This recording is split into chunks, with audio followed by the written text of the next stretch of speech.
Let's see if this works. Because of my allergies, today's talk will be brought to you by the letter R for Robitussin. So we'll see how this goes. Great, so as a slight change from what Katie just introduced, I'll first be talking more about batteries more broadly, and then focus in on my research on magnesium batteries. So I get really excited about batteries as a battery guy because batteries are the tools and the missing piece of technology that we need to provide a clean energy revolution. So essentially, if you believe Elon Musk and the people at Tesla, we are roughly 100 gigafactories away from producing all the batteries we need to make the jump to a carbon neutral based economy and carbon neutral based civilization.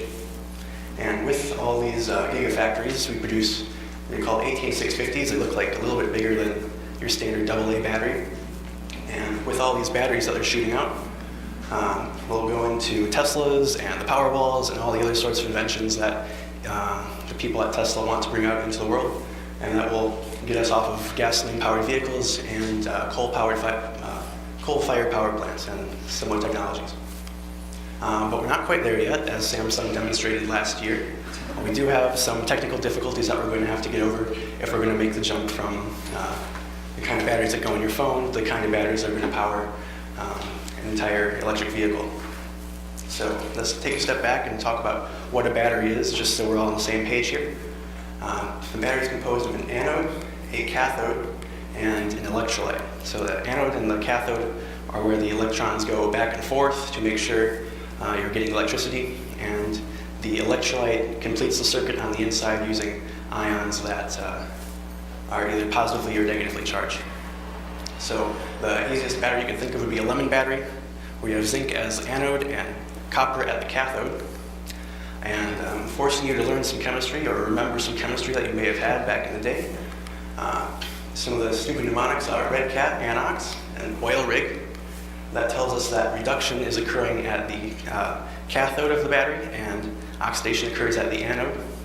And similarly, oxidation is the loss of electrons, while reduction is the gain of electrons. So maybe that sounds familiar.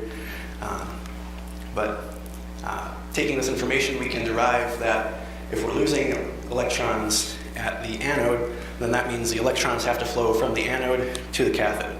And that tells us the direction of where the electricity is flowing as we are putting together this lemon battery. You can make lots of other kinds of batteries too, lemons or potatoes or bananas, but that wouldn't be very practical and it wouldn't be very efficient to do that, so we have to think of some smarter ways to put together these different sorts of electrochemical devices. And this means we have to introduce the concept of voltage. So this is a measure of how badly the electrons want to get from one side of the battery to the other. And essentially you can make a battery out of any two pieces of material that you want. So you have the entire periodic table to work with. But unfortunately, most of those combinations aren't very good. And because of resource constraints, we're really limited to only these ones that I've circled here. Okay, the next course is Electric Circuits 101. Trying to give you your money's worth. This is like thousands of dollars worth of tuition that I'm giving away for free. So what we're going to talk about is the water analogy. Voltage is kind of a strange idea if you don't really work with electricity very much. The analogy here is that the work that you can do with a small battery is like dumping water into a glass. It's not going to do a whole lot of work, but there's a little bit there. Versus if you have a 50,000 volt transformer that's going to be powering or delivering power to your home eventually, then that's analogous to a big old waterfall that's carrying a lot more energy. Similarly, the other thing we need to worry about in addition to voltage is the current that's being produced. So you can think of the battery of your phone. It just needs little sips of electrons to make it work. Versus if you're trying to start up your car battery in the morning, that requires a lot of electrons very fast. So that's the difference between a little sip and the full force blast of all that.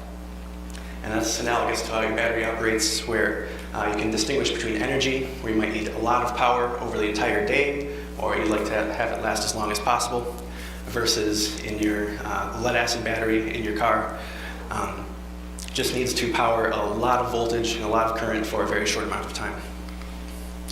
All right, so taking this into consideration, the 4 things that we really care about to build a really good battery would be the cost. It has to be cost effective. You don't want to make it out of gold or anything fancy like that. As cheap as possible. And you have to think about the different designs for the different batteries are going to require thinking about either high energy batteries or high power batteries or different trade-offs there. And similarly, you want it to last a long time without exploding. So one of the first questions I get after I start talking about my research as a battery guy is like, can you fix my battery? My phone's got this problem. And unfortunately, the answer is no, I cannot. There's nothing I can do with it anymore. But if you will pay attention, this will probably be some of the most useful takeaways that you can take away from this. So the reason your battery fails is either it gets too hot or you have it overcharged, and that leads to side reactions that produce gunk inside your battery that's going to slowly degrade the capacity of your battery over time. So when you plug your phone in at the end of the day, it's going to charge up for maybe 2 hours, but then if you're sleeping overnight, then that's an additional 6 hours or so where it's just charging the battery too much and producing all this side reactions that are going to slowly consume the lithium inside your battery and hurt your performance. Similarly, if you're using the entire capacity going from 100% down to 0% all the time, that's going to cause the materials inside your battery to expand and contract sort of like an accordion, and that slowly leads to fracturing and also capacity loss over time. So if you want to avoid that, the best thing to do would be to keep it cool. The best thing to do would be to never use your battery at all, but that really isn't viable for most people, so just keep it as cool as possible and try to unplug it before you go to bed. You don't really want it charging at 100% overnight. It's kind of like revving your car all night, waiting for you to get in the car in the morning. It's a bit like overkill.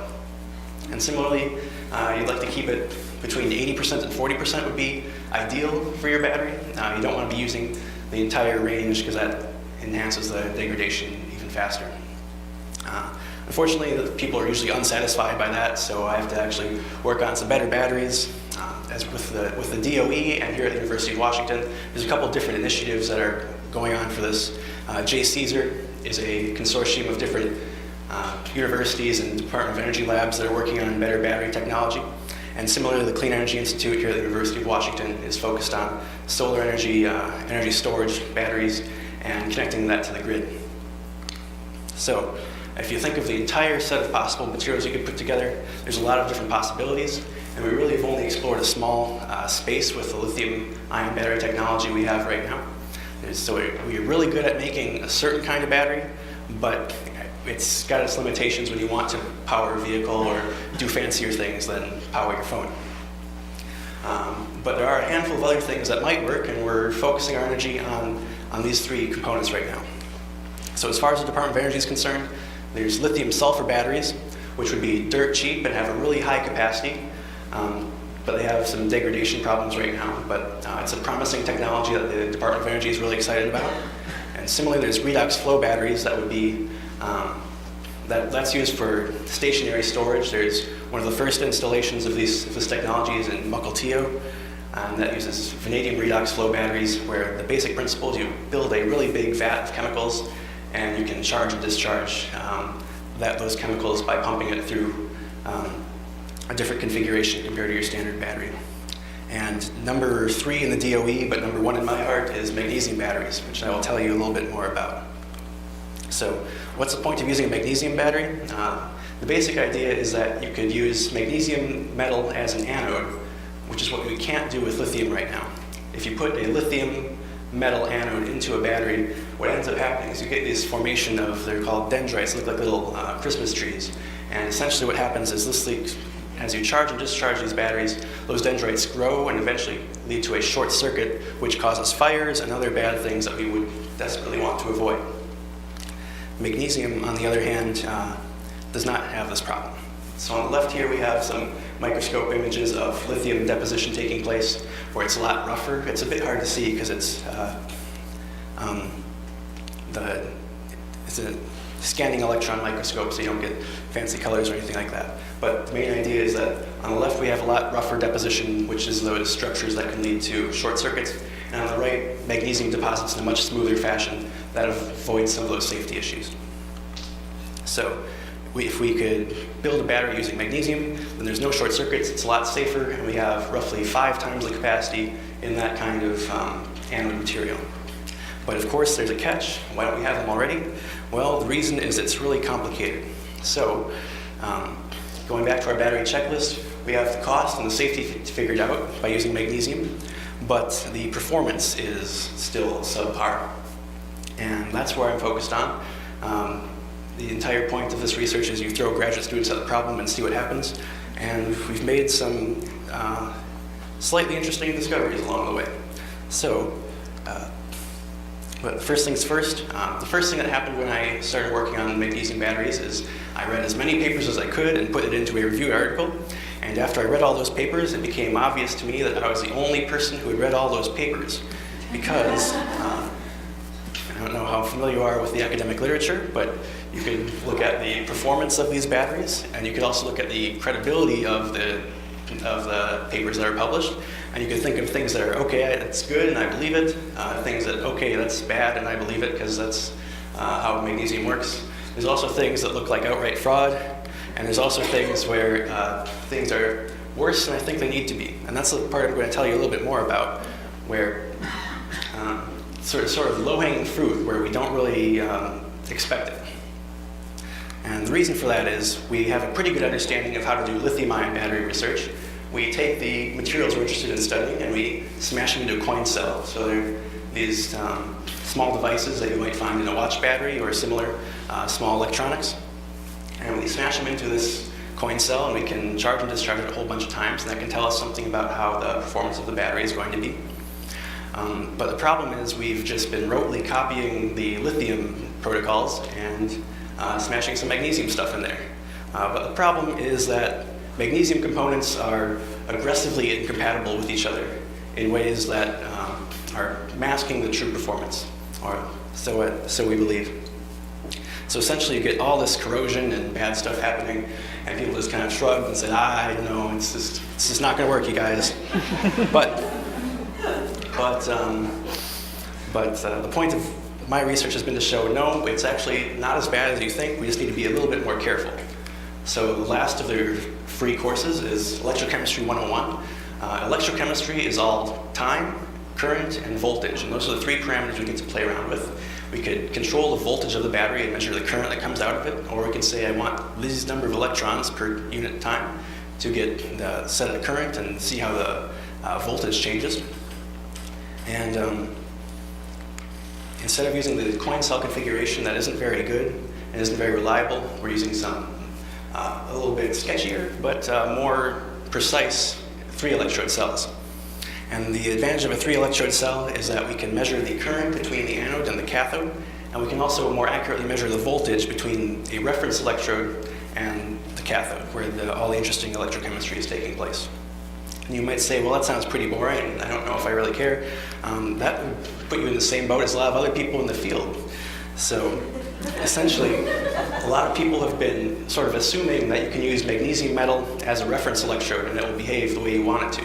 But as we've discovered, it actually looks a lot more like a stock market, like the stock exchange, than it does like a reference electrode. The whole point of having a reference electrode is that it should have the same voltage forever and never have anything happen. But clearly this is not the case, and this is throwing off some of the results that people have been getting. So instead of using regular magnesium metal, where the voltage is kind of shifting a bit too wildly over time, we found that using a carbon felt as the reference electrode provides much more stable voltage that allows us to get much more accurate measurements for these batteries that we're producing. Similarly, the second bit of fake news is diffusion of magnesium in the cathode materials. So in this graph here, we are ramping the voltage up and down, following the arrows, where as we increase the voltage, we're charging the battery and we're saying, okay, please hold on to these electrons for later, we're going to want them, but please hold on to them for now. And then as you discharge the battery, the voltage goes down, and you get those electrons out again. So that's what those humps in the orange figure are showing. And what we've discovered is that it's not just the cathode that's the problem, it's how the cathode interacts with the electrolyte is the issue. So using one electrolyte, we're actually able to get pretty decent performance, and using a second electrolyte that's pretty common in the field, you get no performance whatsoever. So that tells us that people are walking up to this battery like it's a car and saying, okay, I'm locked out of the car, I guess the engine's broken. But no, it's not the engine that's broken. You need to use the right key to get the right performance out of there. So it's not a matter of the cathode, it's a matter of the way the cathode and the electrolyte work together, which is a much more complicated but much more interesting problem to study. So just to wrap this all up, basically my takeaways are that batteries are important. You already know this because the phones and the other devices you have to carry around with you all day, but they're also going to be powering our electric vehicles in the future and powering our grid once we make them good enough. And these next generation of battery materials are on the way. Be patient, it'll take some time yet, but we're working on it. And if we get some more interesting results, they might even be made out of magnesium, but only if we respect the electrochemistry. So with that, I'd like to thank Engage and Town Hall for putting this together, and especially Arjun and Robin for the instruction that we've been given. And I would like to open this up for questions, if you like.